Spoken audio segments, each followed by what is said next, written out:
This is how I do a simple stretchy bind off for my Iridian shawl. You will work the bind off after you finish the brioche section. So all the stitches on the needle will still have this double stitch, which is the yarn over, slip-on yarn over, which is treated as one stitch, and there's this purl stitch. This shawl also has an I-cord edging. So to bind off the I-cord edging, you're going to knit the first stitch and knit the next two stitches together, and you're going to place these two stitches on the right needle onto your left needle, but don't take the stitches out of the right needle. You're going to leave it in there and knit through the back loop. Remove marker. And the first stitch you see should be a purl stitch. So you're going to purl that stitch,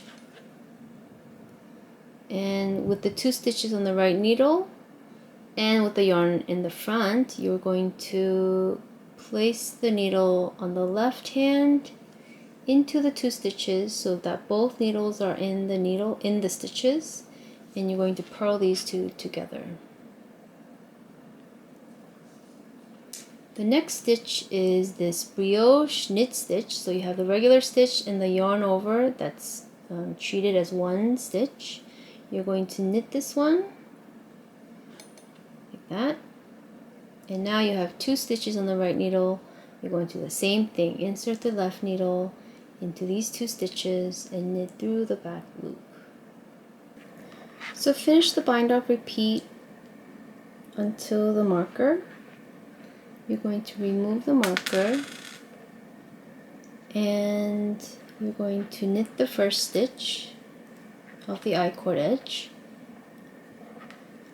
slip the left needle and knit through the back loop, and you're going to knit these two stitches together,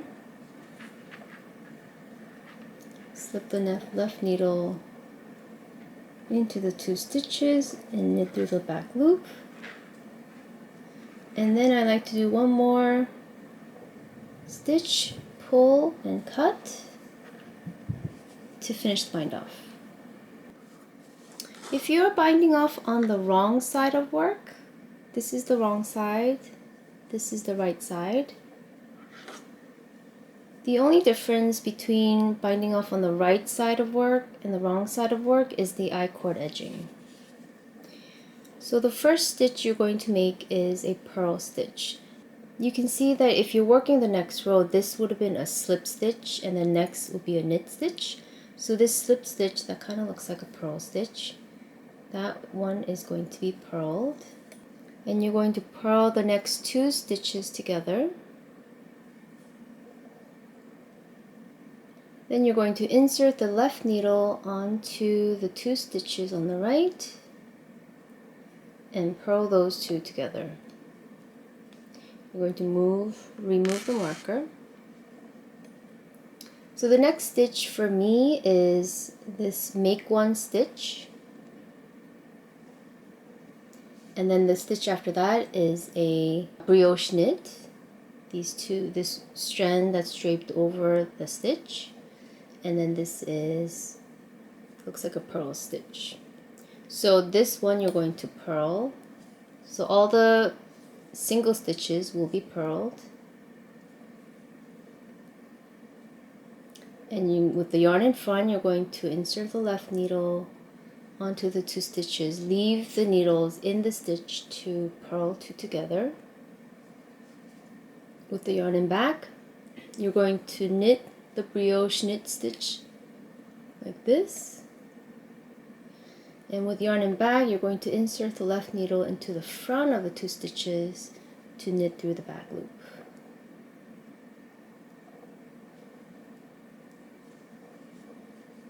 Again, the single stitch gets purled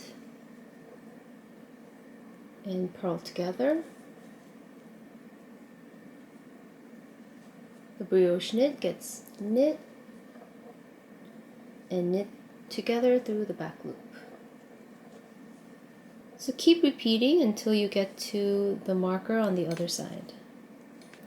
Once you get to the other marker, you're going to remove marker. You're going to purl the next stitch and purl 2 together. And you're going to purl the last 2 stitches together and inserting the left needle onto the right, 2 stitches, purl together, and I like to do an extra stitch and cut, and that's it. That's how you bind off the brioche rib. The color is different here because I lost yarn chicken and I ran out of this bright pink yarn, so I had to substitute.